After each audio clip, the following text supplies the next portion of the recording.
Good morning, students. My name is Somesh Kumar. I am working as an assistant professor in IIMT College of Management in Greater Noida. Subject company accounts, and your paper code is BBA 305. In this subject, I am taking your today's topic is issue of capital. So today we will discuss on issue of capital. What is issue?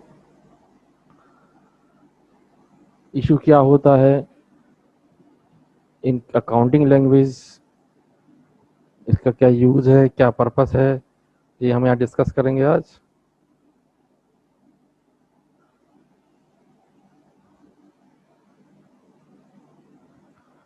What is issue? As per definition, it is the process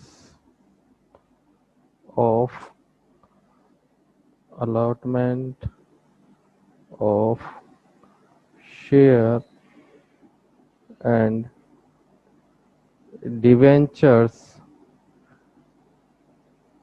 new to the shareholders or debenture holders.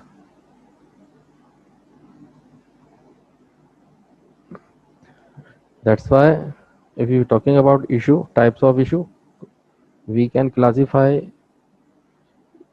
issue of capital into two part. One is issue of share capital, another is issue of debentures. We can further classify issue of share capital into two parts. क्यों कर सकते हैं हम इसको दो part में? Because as we know, share also two types. One is equity share and another is preference share. So issue of share capital is further classified into two parts. One is issue of equity share capital and another is issue of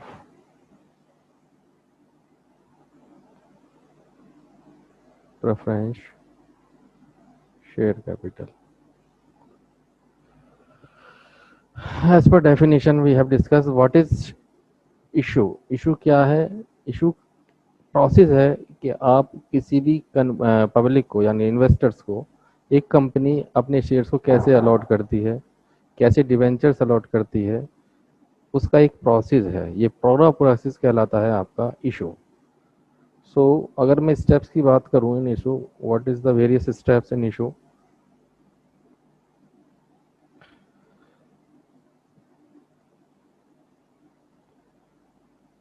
दो step इसमें basically होते हैं।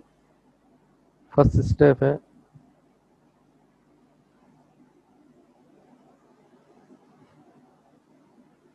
First step is issue of prospectus prospectus of the company. Second is acceptance of application. And third is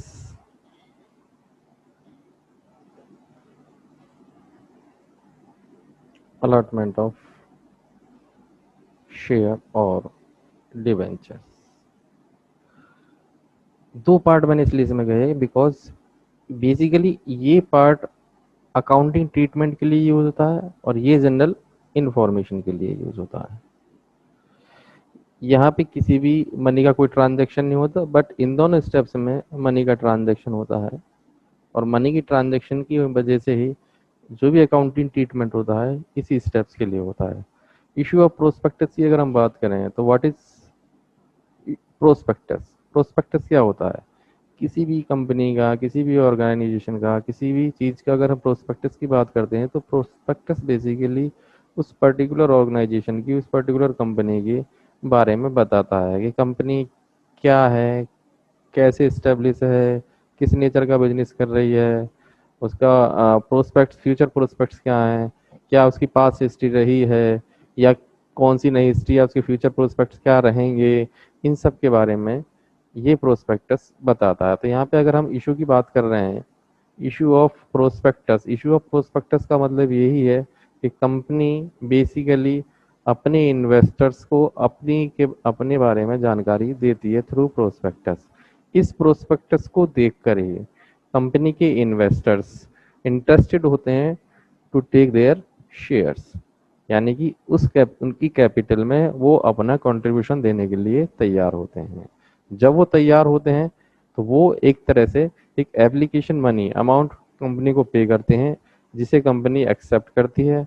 उस accept करने के बाद फिर company उनके शेयर्स या डिबेंचर्स को अलॉट कर देती है। अलॉट करने का मतलब है उनको टाइटलशिप को ट्रांसफ़र कर देती है, यानी कि कंपनी उन इन्वेस्टर्स को अपना शेयर होल्डर या डिवेंचर होल्डर बना देती है। तो बेसिकली ये दो स्टेप्स हैं जहाँ पे इसमें केवल अपनी इंफॉर्मेशन दे रही है कंपनी, यहाँ पे वो मनी का ट्रांजैक्शन कर रही है। तो अगर मैं बात करूँगा स्टेप्स की, तो इस स्टेप्स के लिए as per the principle of accounting, अगर कोई मनी का ट्रांजैक्शन नहीं होता है तो कोई भी इंफॉर्मेशन कितनी ही इंपॉर्टेंट क्यों ना हो उसकी हम एंट्री नहीं करते, अकाउंटिंग इन्फॉर्मेशन को हम रिकॉर्ड नहीं करते। तो यहाँ पे इस पर्टिकुलर स्टेप का कोई रिकॉर्डिंग नहीं होगी, अकाउंटिंग ट्रीटमेंट नहीं होगा। वेयर एज इन दोनों स्टेप्स के लिए उसके लिए एक अकाउंटिंग ट्रीटमेंट होगा, एक अकाउंटिंग हम एंट्रीज करेंगे। अब हम डिस्कस करते हैं। सबसे पहले मैं डिस्कस करूंगा, मैंने भी डिस्कस किया था पहले कि इशू टू टाइप्स के होते हैं, इशू ऑफ शेयर कैपिटल और इशू ऑफ डिबेंचर्स। तो फर्स्ट ऑफ ऑल हम डिस्कस करेंगे issue of share capital.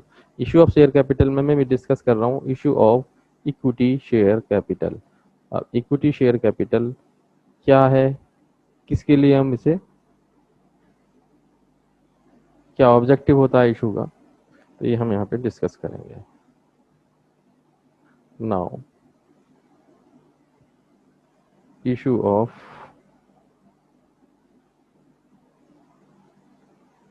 Share capital. Issue of share capital में भी issue of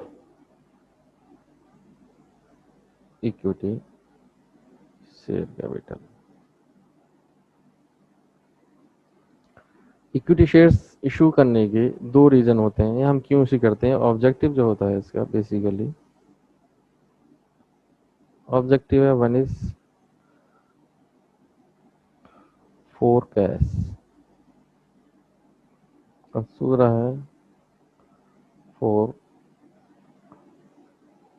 other than cash. कहने का मतलब ये है हम जो इशू, कंपनी अपने शेयर्स को बेच रही है, अलॉटमेंट करने का मतलब ही बेचना है, किसी को दूसरे को देना है। तो यहाँ पे कंपनी अपने शेयर्स को इन्वेस्टर्स को बेच रही है। उस क्यों बेच रही है, अगर बेच रही है यहाँ पे सेल का अगर एक ट्रांजेक्शन हुई है तो एज पर द लॉ अगर कोई सेल होती है उसका एक लीगल परचेज कंसिडरेशन होता है। वो लीगल परचेज कंसिडरेशन यहाँ पे है, ऑब्जेक्टिव है। यहाँ पे हम बात कर रहे हैं issue of share capital.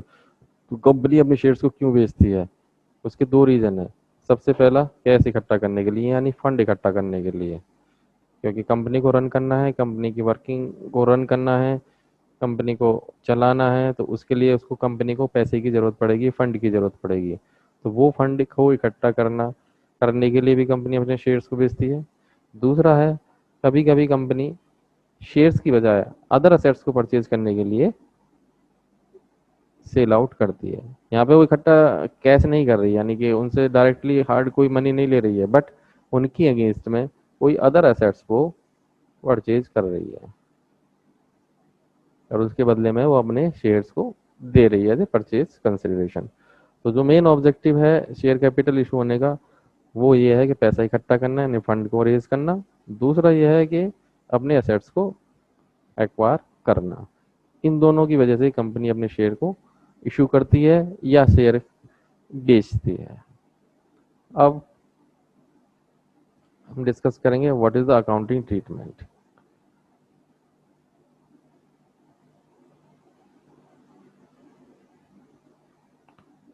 Accounting treatment for issue of share capital.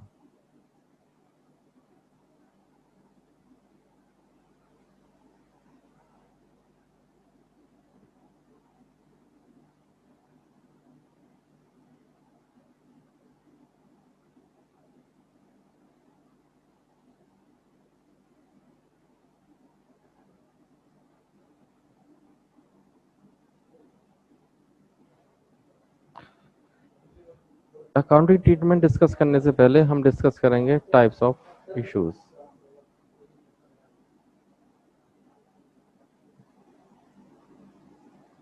मैं यहाँ पे बात कर रहा हूँ, इशू का मतलब है प्रोसेस ऑफ अलॉटमेंट। अलॉटमेंट का मतलब ये होता है, लैंग्वेज में, देसी भाषा में, एक नॉर्मल लैंग्वेज में मैं बात करूँ तो अलॉटमेंट का मतलब है किसी पर्टिकुलर चीज को सेल आउट करना। यहाँ पे कंपनी अपने शेयर्स को सेल आउट कर रही है, और सेल आउट कर रही है तो एक सेल्स प्राइस होता है कंपनी का, और वो सेल्स प्राइस उस पर्टिकुलर प्रोडक्ट को जिसको सेल आउट कर रही है उसका एक सेल्स प्राइस होता है, और वो sales price may be on cost हो, लेस देन कॉस्ट हो, और मोर देन कॉस्ट हो। मतलब कंपनी का कोई प्रोडक्ट है, उस प्रोडक्ट को हो सकता है अगर इसकी कॉस्टिंग 10 रुपये है तो उसका सेल्स प्राइस 10 रुपये भी हो सकता है उसका सेल्स प्राइस 11 रुपये हो यानी मोर देन कॉस्ट हो सकता है उसका प्राइस 9 रुपये यानी लेस देन। तो ये तीन सिचुएशंस कंपनी के पास होती हैं जब वो अपना प्रोडक्ट को सेल आउट करती है।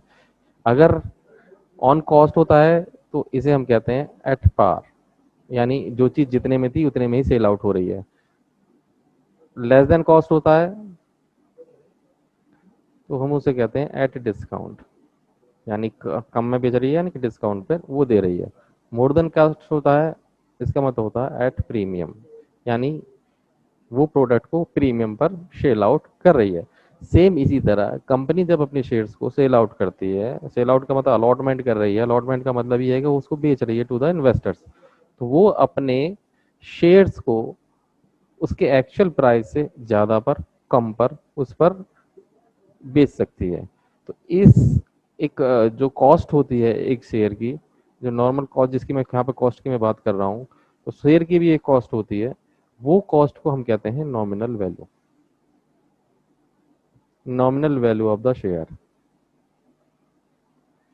और face value of the share.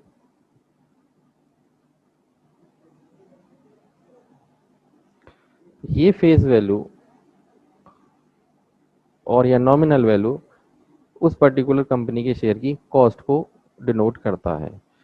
तो जैसे अभी मैंने डिस्कस किया है कि कोई भी कंपनी अपने प्रोडक्ट को इन तीन तरीके से, तीन वे में बेच सकती है, सेल आउट कर सकती है। तो यहाँ पे भी कंपनी अपने इशू को सेम इसी तरह से अपने शेयर्स को तीन तरीके से वो बेच सकती है या इशू कर सकती है, सेल आउट कर सकती है। वो तीन अगर मैं बात करता हूँ तो तीन मोड क्या हैं, वो तीन मोड हैं। अगर टाइप्स ऑफ इशू की मैं बात कर रहा हूँ तो वो तीन मोड हैं आपके।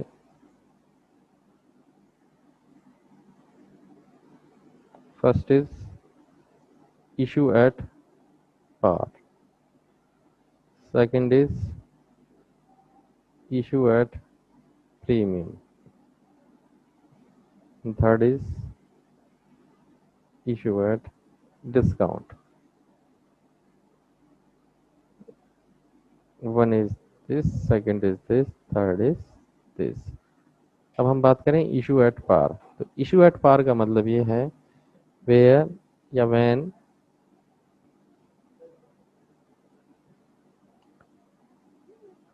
Company offer its share at face value, यानी कंपनी अपने शेयर्स को उसकी फेस वैल्यू पे ही बेच रही है, यानी वेयर इश्यू वैल्यू यानी कि जो ऑफर वैल्यू है वो इक्वल हो फेस वैल्यू के। तो वो होता है आपका इशू एट पार। सेकंड की अगर मैं बात करूं, issue at premium, issue at premium की मैं बात करता हूं तो यहाँ पे प्रीमियम का मतलब है ज़्यादा, यानी कंपनी अपने शेयर्स को ज़्यादा वैल्यू पर इशू कर रही है, यानी ज़्यादा पर बेच रही है अपनी कॉस्ट से ज़्यादा पर। यानी अगर हम बात करते हैं इशू एट प्रीमियम की,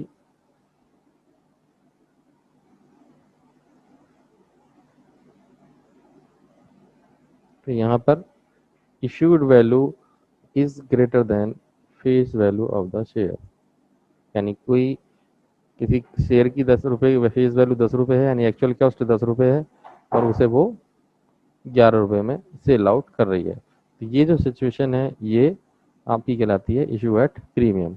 सेम इसी तरह एट डिस्काउंट की मैं बात करता हूँ, तो एट डिस्काउंट में जो कॉस्टिंग होती है शेयर्स की वो लेस देन फेस वैल्यू होती है, यानी कि जो इसकी ऑफर वैल्यू है it is less than face value, यानी शेयर 10 रुपये का है, उसकी फेस वैल्यू 10 रुपये की है, लेकिन वो उसको सेल आउट कर रही है 9 रुपये में, कम में। तो ये सिचुएशन कहलाती है इशू एट डिस्काउंट। ये तीनों सिचुएशन हो सकती है नॉर्मल मार्केट में भी, अगर कोई प्रोडक्ट बहुत अच्छा है, कम उसकी डिमांड ज़्यादा है, तो वो जनरली कंपनी उसको प्रीमियम पे बेचती है, यानी कॉस्ट से ज़्यादा पर बेचती है। वेयर एज कॉस्ट है, अगर कोई प्रोडक्ट एवरेज है, नॉर्मल डिमांड है, तो पार पे उसको बेच सकती है। कभी कभी सिचुएशन ऐसी आती है कि उसको प्रोडक्ट की डिमांड नहीं होती है मार्केट में, या उसकी जो हम बात करते हैं उसकी जो ब्रांड इमेज है वो बहुत नेगेटिव वे में है। इमेज की मैं बात करूं, पॉजिटिव इमेज ना होकर नेगेटिव इमेज है, तो उस केस में कंपनी अपनी सेल्स को प्रमोट करने के लिए उस अपने कॉस्ट से ज़्यादा पर, कॉस्ट से कम पर उसको सेल आउट कर देती है, तो वो सिचुएशन कहलाती है आपका इशू एट डिस्काउंट। तो यहाँ पे भी कंपनी सेम इसी, अगर कंपनी की गुडविल बहुत अच्छी है तो प्रीमियम पर इशू करती है, गुडविल एवरेज है तो पार पर, और गुडविल अभी थोड़ी सी है नई कंपनी स्टैब्लिश हो रही है तो एट डिस्काउंट पर अपने शेयर्स को सेल आउट करती है तो कलेक्ट द मनी। तो ये तीन मोड हैं, इन तीनों ही टाइप्स में, चाहे इशू एट प्रीमियम हो, चाहे इशू एट पार हो, चाहे इशू एट डिस्काउंट हो, इन तीनों ही कंडीशंस में क्या क्या अकाउंटिंग ट्रीटमेंट होंगे वो हम यहाँ पे और डिस्कस कर लेते हैं। तो आज हम डिस्कस करेंगे इशू एट पार, उसका अकाउंटिंग ट्रीटमेंट क्या है।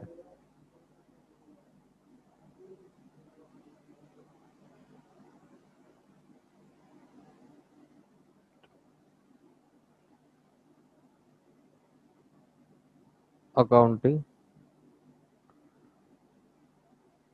Treatment for issue of share capital at par. मैंने यहाँ पे अभी डिस्कस किए थे आपसे इससे थोड़ी देर पहले कि कंपनी के तीन स्टेप्स हैं, इशू के तीन स्टेप्स हैं। फर्स्ट ऑफ ऑल है इशू ऑफ प्रोस्पेक्टस, यानी कंपनी अपने प्रोस्पेक्ट को इशू कर रही है, पब्लिक को ऑफर कर रही है कि भाई हाँ हमारी कंपनी ये है, और अपने बारे में बता रही है, जानकारी दे रही है। तो उसमें कोई मॉनेटरी ट्रांजेक्शन नहीं होती, यानी कंपनी के पास उसके अलावा इन्फॉर्मेशन देने के अलावा उसके कोई और कोई उसका ना इनफ्लो है ना आउटफ्लो है, तो उसकी हम अकाउंटिंग ट्रीटमेंट नहीं करते। बट जहाँ पे अगर मैं बात करूँ एक्सेप्टेंस ऑफ एप्लीकेशन, वहाँ पे पैसा एक्सेप्टेंस होता है, तो यहाँ पे भी जो अकाउंटिंग ट्रीटमेंट होगा एप्लीकेशन के साथ होगा, उसके बाद अलॉटमेंट के साथ होगा, उसके बाद जो भी अदर पैसा बचा हुआ जैसे हम कॉल मनी कहते हैं उसके साथ होगा। तो मैं बात कर रहा हूँ यहाँ पे issue at par. First step में है, पहली जो एंट्री होगी एट पार की मैं बात कर रहा हूँ, पहली जो एंट्री होगी कंपनी अपने यहाँ क्या करेगी, bank account debit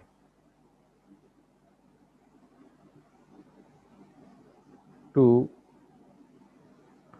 share application account.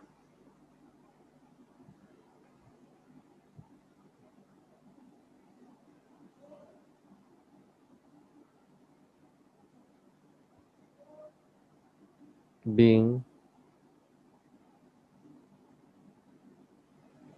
share application money received, first entry ये होगी। सेकंड एंट्री, कंपनी के पास पैसा आ गया तो इस पैसे को कंपनी क्या करेगी, ट्रांसफर कर देगी टू द शेयर कैपिटल, यानी share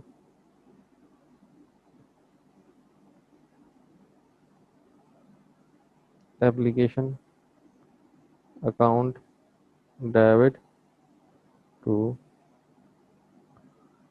share capital account being share application money transfer to the share to the share capital account.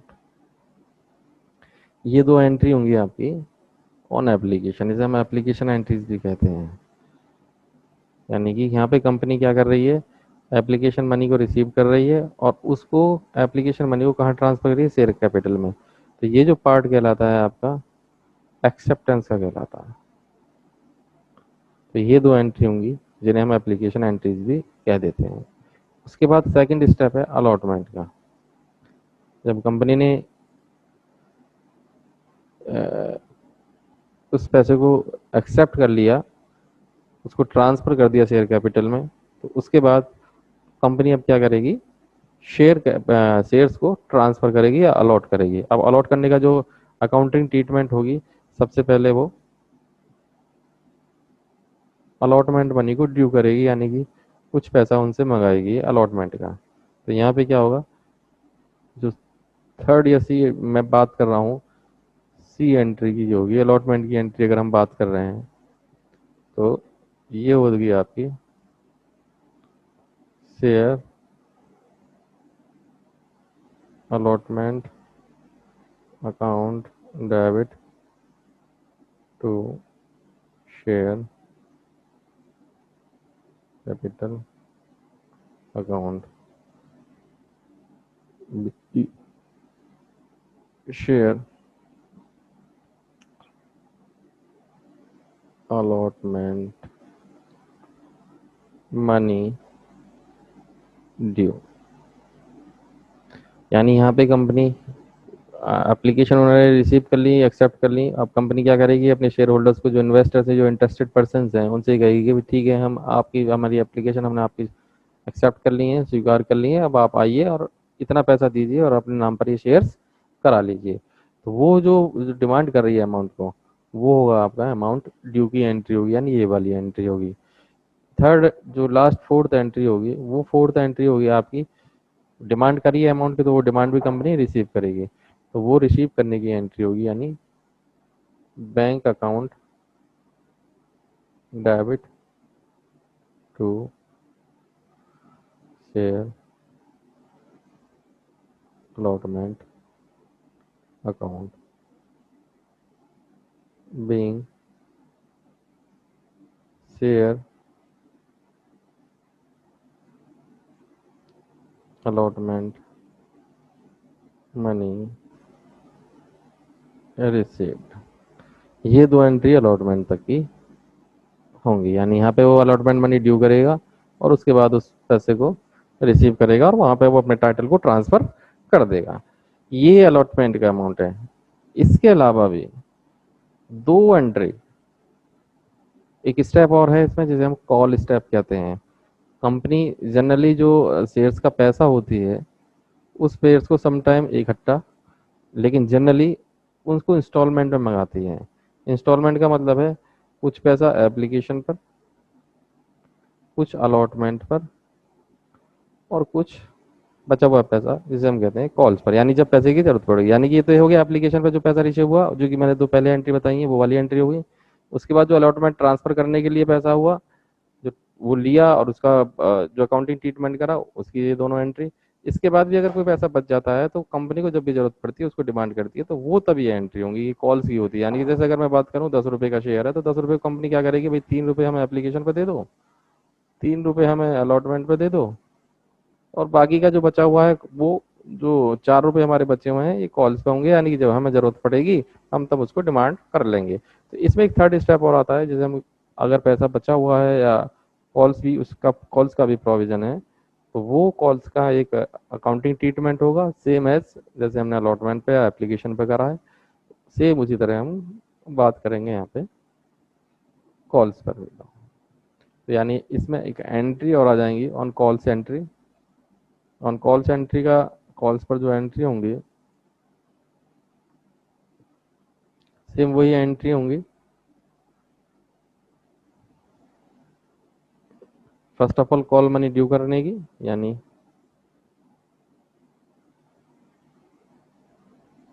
Share call account debit to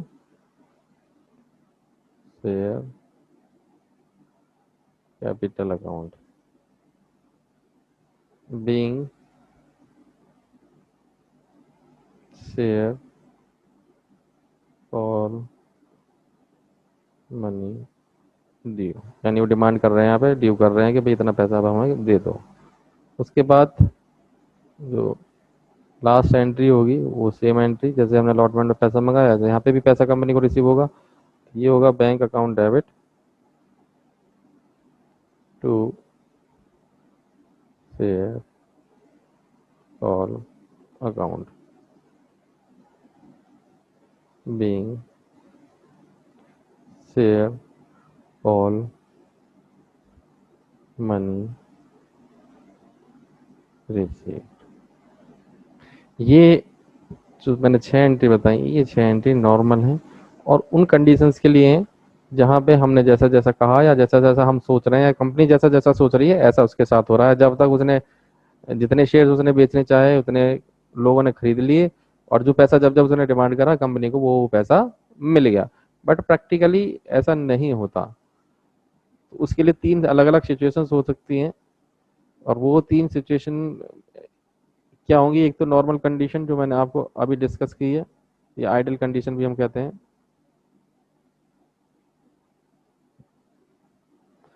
normal condition में, जो मैंने आइडल कंडीशन में हम बात कर रहे हैं, जिसमें कंपनी को जैसा जैसा उन्होंने कहा ऐसा ऐसा होता गया। दूसरी कंडीशन एक हो सकती है ओवर सब्सक्रिप्शन की। ओवर सब्सक्रिप्शन का मतलब ये है, कंपनी के पास शेयर थे कम, खरीदने वाले ज़्यादा हो गए। बिल्कुल ऐसे ही समझ लेना कि प्रोडक्ट है कम और खरीदने वाले डिमांड ज़्यादा आ गई, तो वो कंडीशन कहलाती है आपकी ओवर सब्सक्रिप्शन। अगर कंडीशन ओवर सब्सक्रिप्शन की आ जाएगी तो बेसिक एंट्रीज में क्या क्या चेंजेस होंगे वो हम कल डिस्कस करेंगे। तीसरी कंडीशन भी होती है, एक अंडर सब्सक्रिप्शन होती है। अंडर सब्सक्रिप्शन की कंडीशन वो है कि जब आपने प्रोडक्ट आपके पास ज़्यादा है, सप्लाई ज़्यादा है, लेकिन डिमांड कम है, उस केस को हम क्या कहते हैं? अंडर सब्सक्रिप्शन कहते हैं। तो यहाँ पे भी शेयर्स आप ज़्यादा बेचना चाह रहे हैं लेकिन खरीदने वाले कम आ रहे हैं, तो वो कंडीशन होगी अंडर सब्सक्रिप्शन। तो ये भी डिफरेंट सिचुएशन होगी आइडल कंडीशन से। ये जो मैंने सारी आपको एंट्रीज बताई हैं वो सारी की सारी एक नॉर्मल कंडीशन के लिए, आइडल कंडीशन के लिए कंपनी ने जैसा जैसा कहा वैसा वैसा कंपनी के साथ होता रहा, ना कुछ कम ना कुछ ज़्यादा। लेकिन रियल लाइफ में ऐसी सिचुएशंस बहुत कम आती हैं। तो जनरली 2 सिचुएशंस से कंपनी गुजरती है, first is over subscription and second is under subscription. Over subscription अगर होता है यानी ज़्यादा डिमांड कंपनी के पास आती है, तो कंपनी क्या डिसीजन लेती है और अकाउंटिंग में हम क्या क्या चीज़ें चेंज करेंगे वो मैं कल डिस्कस करूंगा। दूसरा है, कंपनी के पास कम डिमांड आती है तो कंपनी उस केस में क्या अकाउंटिंग ट्रीट अपने यहाँ करेगी, उसको भी मैं कल यहाँ पे डिस्कस करूंगा। तो ये जितनी भी मैंने एंट्रीज आपको बताई हैं वो सब नॉर्मल कंडीशन के लिए थी। बाकी अंडर सब्सक्रिप्शन और आपकी अगर हम बात करें ओवर सब्सक्रिप्शन की कंडीशंस में कहाँ के बहुत ज़्यादा चेंज नहीं है। जो जो एंट्री जहाँ जहाँ पे एडजस्टमेंट होना है, कहाँ कहाँ चेंज करेंगे, वो हम यहाँ पे कल डिस्कस करेंगे। एक छोटा सा मैं एक एग्जांपल ले रहा हूँ यहाँ पर। छोटा सा एग्जांपल, सपोज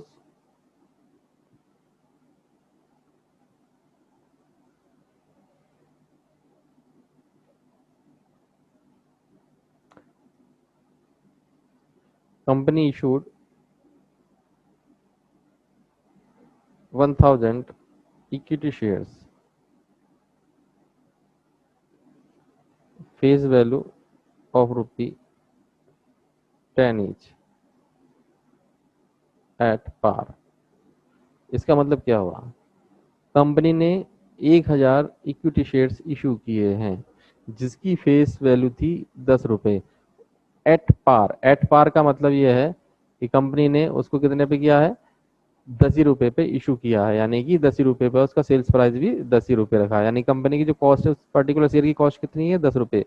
फेस वैल्यू यानी एफ वी की अगर मैं बात करूं तो वो ₹10 है, और आई वी जो है यानी कि इशूड वैल्यू जो है वो भी क्या है, ₹10, यानी दोनों वैल्यू यहाँ पे सेम है, इसलिए यहाँ पे वर्ड यूज हुआ एट पार। तो ये नंबर ऑफ शेयर्स इशू हैं 1000, फेस वैल्यू है ₹10 एट पार, तो ऑटोमेटिकली जो इशूड वैल्यू आ जाएगी वो भी कितनी होगी, ₹10 होगी। यानी सारी कैलकुलेशन हम किस पे करेंगे, अब हम इस वाली वैल्यू पर करेंगे। ठीक है, बाकी सब हम कल डिस्कस करेंगे। Thank you so much.